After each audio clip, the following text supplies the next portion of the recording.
O homem mais rico da Babilônia. Era uma vez, na antiga Babilônia, um homem muito rico chamado Arcade, conhecido em toda parte devido a uma imensa riqueza, tornara-se igualmente famoso pela liberalidade. Mostrava-se generoso com os mais necessitados e com a família, sendo um homem pródigo em suas próprias despesas. Entretanto, a cada dia sua riqueza crescia mais rapidamente do que podia gastá-la. E houve alguns amigos da juventude que vieram até ele, dizendo-lhe: "Você, Arcade, é mais venturoso do que nós. Você se tornou o homem mais rico de toda a Babilônia, enquanto nós lutamos para sobreviver. Pode usar as mais finas roupas e degustar as mais requintadas iguarias, enquanto nós devemos nos dar por satisfeitos se apenas propiciamos à família uma indumentária decente ou a alimentamos da melhor maneira possível. Contudo, alguma vez fomos iguais. Tivemos o mesmo professor, participamos das mesmas brincadeiras, e nem nos estudos nem nas brincadeiras você se sobressaiu mais do que nós. E nos anos que se seguiram você foi um cidadão tão honrado quanto nós. Tampouco trabalhou mais duro ou mais assiduamente, pelo menos até onde sabemos. Por que então deveria o caprichoso destino escolhê-lo para gozar de todas as boas coisas da vida e ignorar-nos, a nós que igualmente somos merecedores?" Após o que Arcade protestou com eles, dizendo por sua vez: "Se vocês não adquiriram mais do que uma pobre existência desde os tempos em que éramos jovens, isso se deve a que não conseguiram aprender ou não observaram as leis que governam a acumulação de riqueza. O voluntarioso destino é um Deus cheio de malícia que não assegura um bem duradouro para ninguém. Ao contrário, ele traz ruína para quase todo homem sobre quem faz chover ouro não conquistado. Ele produz os gastadores libertinos, que logo dissipam tudo o que recebem, e se deixam dominar pelos mais extravagantes apetites, que nem sempre podem satisfazer. Outros ainda, a quem esse caprichoso Deus favorece, tornam-se avarentos e entesouram sua riqueza, temendo despender o que têm por saberem que não são capazes de repô-lo. São além disso assediados pelo medo de roubo, e acabam construindo para si mesmos uma vida de necessidades e secreta tristeza. Há provavelmente outros que conseguem dinheiro fácil e o aumentam, sem deixar de se sentirem felizes e abastados cidadãos. Mas são tão poucos que só sei deles por ouvir dizer. Pensem nessas pessoas que de repente se viram herdando uma riqueza, e confiram se as coisas não se passam assim. Os amigos admitiram que a respeito dos conhecidos que tinham herdado uma fortuna aquelas palavras eram realmente verdadeiras e suplicaram-lhe que explicasse a eles como tinha conseguido juntar tantos bens. Ainda em plena juventude, continuou Arcade, eu olhava em minha volta e observava todas aquelas boas coisas capazes de propiciar felicidade e contentamento. Percebi então que a riqueza aumentava ainda mais a potência delas. A riqueza é um poder. Com a riqueza, muitas coisas se tornam possíveis. Este pode embelezar sua casa com os móveis mais refinados. Aquele pode viajar pelos mares distantes. Esse outro pode regalar-se com as finas iguarias de terras longínquas. Outro mais pode comprar ornamentos lavrados em ouro, ou cravejados de pedras preciosas. Pode-se mandar construir templos magníficos para os deuses. E possível, enfim, fazer todas essas coisas e muitas outras, onde sempre haverá deleite para os sentidos e gratificação para a alma. E quando percebi tudo isso, declarei a mim mesmo que reivindicaria o meu quinhão entre as boas coisas da vida. Não seria nenhum desses que se mantém à distância, observando invejosamente os prazeres do outro. Não me contentaria em vestir roupas baratas que parecem respeitáveis. Não me daria por satisfeito com a parte que cabe a um homem pobre. Ao contrário, faria de mim mesmo um conviva nesse banquete de boas coisas. Sendo, como sabem, filho de um humilde comerciante, membro de uma grande família sem qualquer expectativa de herança, e não me achando dotado, como me disseram vocês com tanta franqueza, de poderes superiores ou talentos especiais, decidi que, se realmente quisesse conseguir tudo o que desejava, precisaria basicamente de tempo e estudo. Todos os homens têm tempo em abundância. Cada um de vocês vem deixando escapar tempo suficiente para tornar-se rico. E ainda, como admitem, não tem nada para apresentar senão suas boas famílias, de que, aliás, podem com justiça orgulhar-se. Quanto ao estudo, nosso sábio professor não nos ensinou que o aprendizado consistia em 2 tipos. O primeiro cuidando das coisas que aprendíamos e sabíamos. O outro baseando-se na prática que nos ajuda a encontrar aquilo que não conhecemos. Assim, resolvi-me a investigar como alguém consegue acumular riqueza, e quando descobrisse, tornar tal coisa minha própria tarefa e realizá-la bem. Pois não é justo que devamos gozar enquanto permanecemos sob a brilhante luz do sol, compensando os sofrimentos que teremos de enfrentar, quando partirmos para a escuridão do mundo do espírito. Empreguei-me como escriba na sala de registros e todos os dias trabalhei horas sem conta sobre as tabuinhas de argila. Semana após semana, mês após mês, dei um duro danado sem que os meus vencimentos dessem mostras de crescer. Comida, roupa, os compromissos para com os deuses, além de outras coisas de que já não consigo lembrar-me, consumiam tudo que eu ganhava. Mas minha determinação continuou de pé. E um dia Algamis, o homem que empresta dinheiro, veio até a administração da cidade e solicitou uma cópia da 9ª lei, dizendo-me: preciso disso em 2 dias. Se me entregar as cópias no prazo, pode contar com 2 moedas de cobre pelo serviço. Trabalhei arduamente, mas o texto da lei era muito comprido, e quando Algamis voltou eu ainda não tinha terminado a transcrição. Ele ficou uma fera e teria me dado uma boa surra se eu fosse seu escravo. Sabendo, porém, que não lhe era permitido agredir-me no prédio da administração, não senti qualquer medo e disse-lhe: Algamis, você é um homem realmente rico. Diga-me como posso também tornar-me rico, e prometo-lhe que passarei a noite em claro entalhando as tabuinhas. Assim que o sol nascer, estarão prontas. Ele sorriu e respondeu-me: você é um belo tratante, mas vamos considerar isso como uma transação. Gravei durante toda a noite, embora minhas costas doessem, e o cheiro de óleo queimado do candeeiro fizesse minha cabeça latejar a ponto de deixar-me os olhos em frangalhos. Mas quando ele voltou em plena alvorada, as tabuinhas estavam prontas. Agora disse-lhe: cumpra sua promessa. Você fez a sua parte em nossa transação. Meu filho, disse-me ele, com benevolência, e estou pronto para fazer a minha. Vou lhe falar das coisas que deseja saber, porque estou envelhecendo, chegando à idade em que já não se consegue segurar a língua. E quando a juventude busca o conselho dos mais velhos, ela recebe a sabedoria dos anos. Muito frequentemente, porém, a juventude pensa que o idoso detém apenas a experiência dos dias que se foram, e por isso não a aproveita. Lembre-se que o sol que brilha hoje é o sol que brilhou quando seu pai nasceu, e que continuará brilhando quando seu último neto tiver passado para o mundo dos mortos. Os pensamentos da juventude, continuou ele, são luzes resplandecentes que brilham como meteoros que muitas vezes tornam o céu reluzente. Mas a experiência dos mais velhos assemelha-se a estrelas fixas que, sem mudar de lugar, auxiliam o marinheiro a orientar o seu curso. Guarde bem minhas palavras, pois do contrário deixará de assimilar a verdade do que lhe contarei, e pensará ter sido em vão todo o trabalho que teve durante essa noite. Então ele me olhou com perspicácia por baixo das peludas sobrancelhas e disse num tom lento e enérgico: achei o caminho para a riqueza quando decidi que conservaria comigo uma parte de tudo que ganhasse. E assim fará você. E continuou me olhando com uma insistência que parecia ir ao fundo de minha alma, mas não disse mais nada. É tudo? Perguntei. Foi o suficiente para transformar o coração de um pastor de ovelhas no coração de um emprestador de dinheiro, replicou ele. Mas tudo o que ganho não vem mesmo para o meu bolso? Perguntei. Nada mais falso, respondeu ele. Você não paga pelas roupas e pelas sandálias que usa? Não paga pelas coisas que come? Consegue viver na Babilônia sem fazer despesas? O que tem para apresentar do que recebeu no mês passado? E de tudo quanto ganhou no último ano? Louco! Você paga a todo mundo, menos a si mesmo. Idiota! Está trabalhando para os outros. Bem melhor do que isso faz o escravo, que trabalha para o seu dono em troca de roupa e comida. Se guardasse para si mesmo 1/10 de tudo que ganha, quanto teria dentro de 10 anos? Meu conhecimento dos números não me desamparou, e respondi.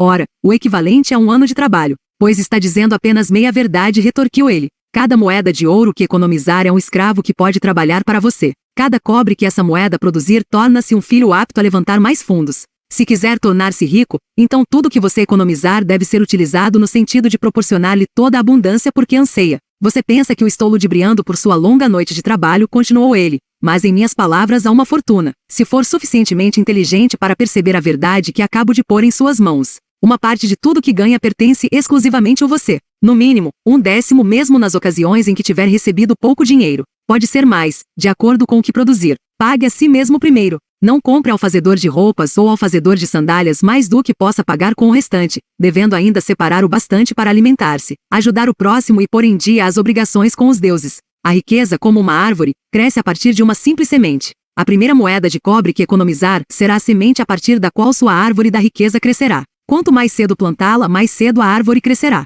E quanto mais fielmente alimentar e regar essa árvore com economias constantes, logo chegará o dia em que poderá abrigar-se em pleno contentamento embaixo de sua sombra. Tendo dito isso, pegou suas tabuinhas e foi embora. Pensei muito a respeito do que ele me dissera, e suas palavras me pareceram razoáveis. Assim, decidi fazer a experiência. Sempre que recebia um pagamento, tirava e guardava uma em cada 10 moedas de cobre. E, estranho como possa parecer, não fiquei mais desprovido de fundos do que antes. Percebi pequena diferença quando comecei a me arranjar sem isso, mas frequentemente me via tentado, à medida que minha reserva crescia, a utilizá-la para adquirir as boas coisas que os mercadores ofereciam, objetos trazidos por camelôs e navios da terra dos fenícios. Prudentemente, porém, consegui refrear o impulso. 12 meses se tinham passado quando Algamis voltou a me procurar, dizendo-me: e então, meu filho, pagou a si mesmo não menos de 1/10 sobre tudo quanto ganhou no ano passado? Respondi todo orgulhoso: sem dúvida, mestre, foi exatamente o que fiz. Ótimo, comentou, abrindo um largo sorriso para mim. E o que fez com essa reserva?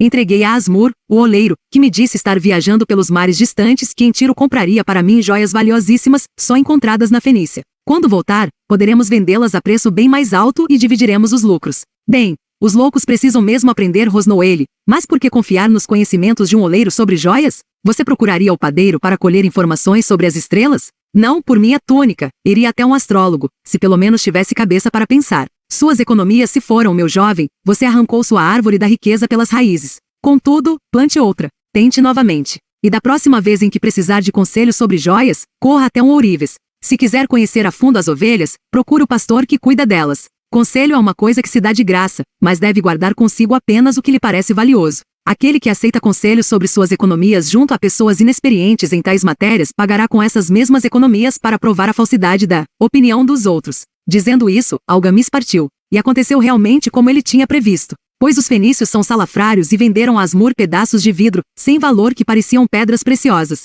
Mas, seguindo as palavras de Algamis, voltei a economizar, mesmo porque já tinha formado o hábito, e isso não constituía para mim nenhuma dificuldade. Mais uma vez, 12 meses depois, Algamis apareceu na sala dos escribas e dirigiu-se a mim. Que progressos andou fazendo desde a última vez em que nos vimos? Paguei a mim mesmo religiosamente, respondi, e confiei minhas economias a Ager, o fazedor de escudos, para comprar bronze. A cada 4 meses ele me paga uma parte dos lucros. Ótimo! E o que tem feito com esse dinheiro extra? Dei uma festa com mel, vinho e iguarias de primeira. E comprei também uma túnica escarlate. Qualquer dia desses devo comprar um burrico para os meus deslocamentos. Algamis não disfarçou o riso. Você está comendo os filhos de suas economias. Como pode esperar que trabalhem para você? Como eles mesmos poderão ter filhos que venham a produzir mais renda para você? Primeiro reúna um exército de escravos dourados, e só então poderá refestelar-se com banquetes ricos sem sentir remorsos. E, assim dizendo, partiu novamente. Não voltei a vê-lo durante 2 anos, até que reapareceu, o rosto sulcado pelas rugas, os olhos visivelmente cansados. Pois ele se achava então numa idade bastante avançada.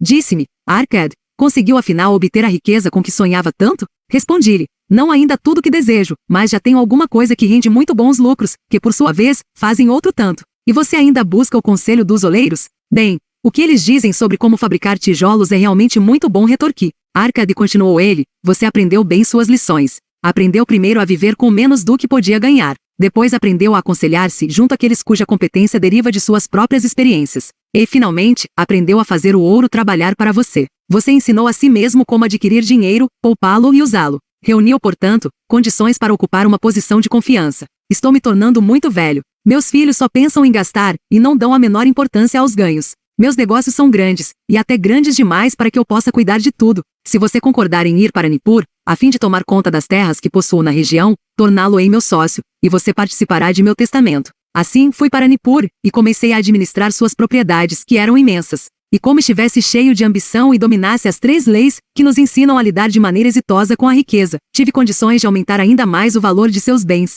Prosperei muito, e quando o espírito de Algamis partiu para a esfera da escuridão, vi-me como um beneficiário legalmente reconhecido de sua herança. Assim falou Arkad, e quando terminou sua narrativa, um dos amigos ali reunidos disse, você inclusive deu a sorte de que Algamis o tivesse nomeado um de seus herdeiros. Minha sorte limitasse ao fato de que desejava prosperar antes de tê-lo encontrado pela primeira vez. Não tive que provar durante 4 anos minha determinação de propósito, reservando para mim mesmo 1/10 de tudo que oferia. Você chamaria de sortudo pescador que, tendo passado anos estudando os hábitos dos peixes, por uma simples mudança do vento soubesse onde jogar sua rede? A oportunidade é uma deusa desdenhosa que não perde tempo com os que não estão preparados. Você teve uma tremenda força de vontade em continuar poupando depois de ter perdido as economias do primeiro ano. Nisso foi extraordinário, disse um outro. Força de vontade. Retorquiu Arkad. Bobagem. Você acredita que a força de vontade seja capaz de dar a um homem energia suficiente para erguer um peso que o camelo não pode carregar ou puxar uma carroça que os próprios bois não conseguem levar adiante?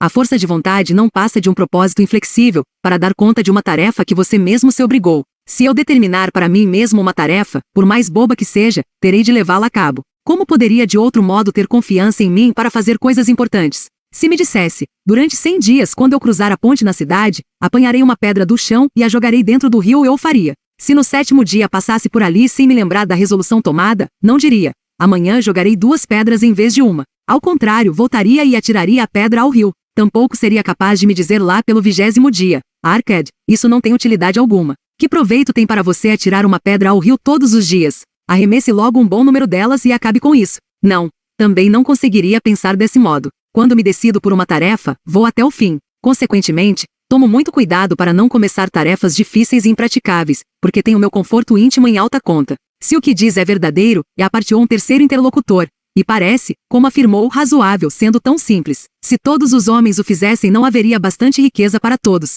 A riqueza cresce onde quer que os homens empreguem energia, replicou Arkad. Se um homem rico constrói um novo palácio para si, o ouro despendido vai embora? Não. O oleiro, o operário e o arquiteto participam desse ouro, e quem quer que trabalhe na obra participa dele. Mesmo depois de construído, o palácio não vale tudo quanto custou, E o terreno sobre o qual se ergue não passa a valer mais pelo próprio fato de abrigá-lo. E os terrenos circunvizinhos não se tornam igualmente valorizados? A riqueza cresce através de meios mágicos. Ninguém pode estabelecer um limite para isso. Não construíram os fenícios grandes cidades em costas inóspitas com a riqueza proveniente de seus navios mercantes? O que poderia nos aconselhar para que também nós nos tornemos ricos? Perguntou um outro dos amigos. Os anos passaram, não somos mais jovens e não guardamos nada. Aconselho-os a fazer uso da sabedoria de Algamice e dizer a si mesmos: uma parte de tudo que eu ganhar pertence a mim. Digam isso pela manhã assim que acordarem, à tarde, à noite, em todas as horas do dia. Digam isso a si mesmos até que as palavras se transformem em letras de fogo gravadas no céu. Impregnem-se com a ideia. Ocupem toda a alma com esse pensamento.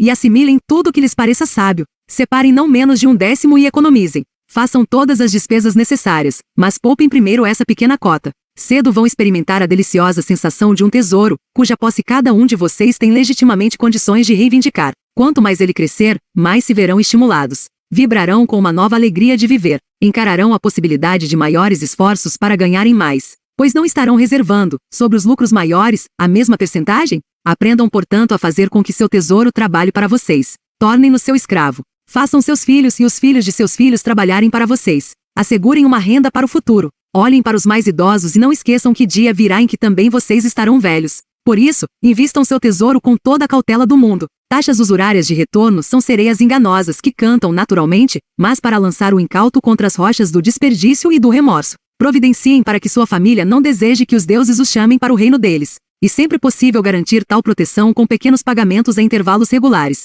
Por isso, o homem previdente não perde tempo esperando que apareça uma grande soma, a fim de utilizá-la em tão prudente propósito. Busquem o conselho dos homens sábios. Procurem informar-se com pessoas cujo trabalho cotidiano é o manuseio do dinheiro. Deixem que elas os protejam de erros como os que eu mesmo cometi ao entregar minhas economias a Asmur, o oleiro. Um retorno pequeno e certo é uma coisa mais desejável que o risco. Aproveitem a vida enquanto estiverem aqui. Não exagerem nem tentem economizar demais. Se 1/10 de tudo que ganharem é o que vocês podem confortavelmente poupar, contentem-se com essa porção. Por outro lado, vivam de acordo com suas rendas e não sejam sovinas nem temerosos ao gastar. A vida é boa e rica com coisas que valham a pena e causem prazer. Seus amigos agradeceram-lhe por aquelas palavras e se foram. Alguns mantiveram-se em silêncio, porque não tinham imaginação e não podiam entender. Outros mostraram-se sarcásticos, porque pensavam que um homem tão rico deveria compartilhar sua fortuna com velhos amigos menos afortunados. Um terceiro grupo, entretanto, parecia ter nos olhos uma nova luz. Perceberam que Algamish tinha voltado regularmente à sala dos escribas, porque estava observando um homem que por seus próprios esforços saía da escuridão para a luz.